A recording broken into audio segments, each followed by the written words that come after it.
Welcome back to Family Feud. Kanina po, nanalo na ang Clashbackers ng 100,000 pesos. Ang goal nila ay makakuha ng total cash prize of 200,000. Okay, at bukod doon, may 20,000 din ng charity. Arabel, anong napili niyo? Cribs Foundation. Krebs Foundation, 20,000 ay manggagaling sa ating winning team. Now it's time for Fast Money. Give me 20 seconds on the clock, please. Here we go. Habang nakatingala sa taas ng puno, sabi ng bata sa kanyang tatay, "Pakikuha nga po yun." Ano kaya yun? Go. Prutas. On a scale of 1 to 10, gaano kalakas ang loob mong maligo ng walang saplot sa beach?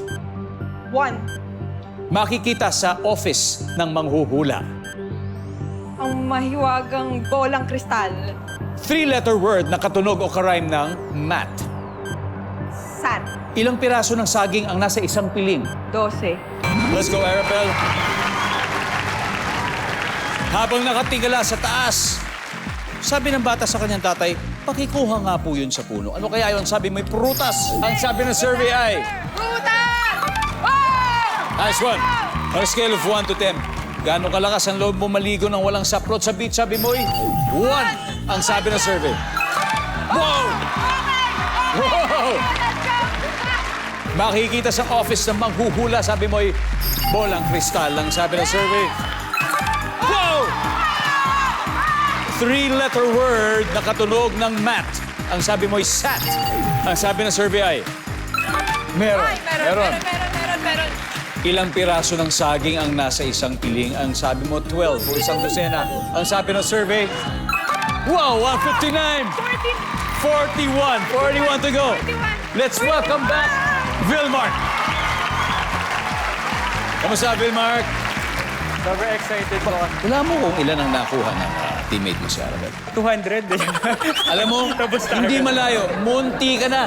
159, 41 na lang kailangan mo. Let's go! Pero bago yan, ngayong mga kababayan ka sa Pampanga na nanonood sa atin, baka gusto mong batiin muna sila Pampabuenas. Yan, sa ating mga kabalen sa Pampanga na tumututok sa Family Feud, maraming salamat po. And also sa lahat ng mga sumuporta sa aming mga clashers.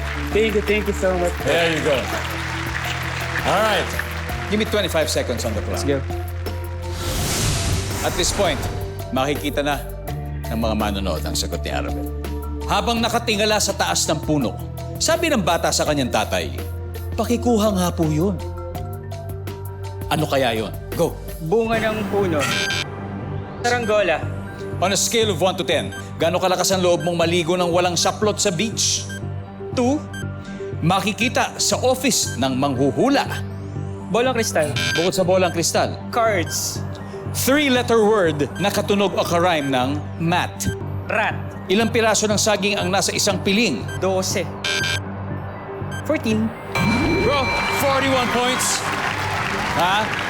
Kaya to. Let's go. Habang nakatingala, pakikuha nga po yun, sabi ng bata sa kanyang tatay. Sabi mo, iyon ay saranggola.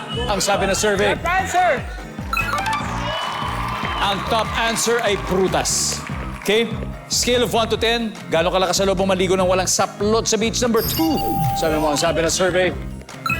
Meron. Siyempre, number 1 ang top answer. Oh, siyam na lang. Let's go! Tapos may 3 pa. So isipin mo, kahit mag 1 point each ka dyan sa 3 yon, 6 na lang kailangan mo.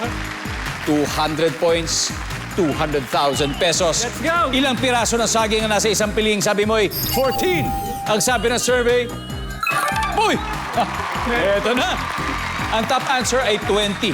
20. Okay. 6 to go. 3-letter word na katunog ng mat. Sabi mo, rat. Rat yan, rat! Ang sabi ng survey ay... Congratulations! Ang top answer doon sa number 4 ay cat, pusa. At number 5, makikita sa office na manghuhula, baraha. Ang top answer doon ay baraha. Nakuha rin niya. Congratulations! They won a total of 200,000 pesos. Nice one, Venus. Congrats. Big win. Big win. Congrats. Deserve na deserve. Pero Dino, sana makabalik kayo. Looking forward to that, okay?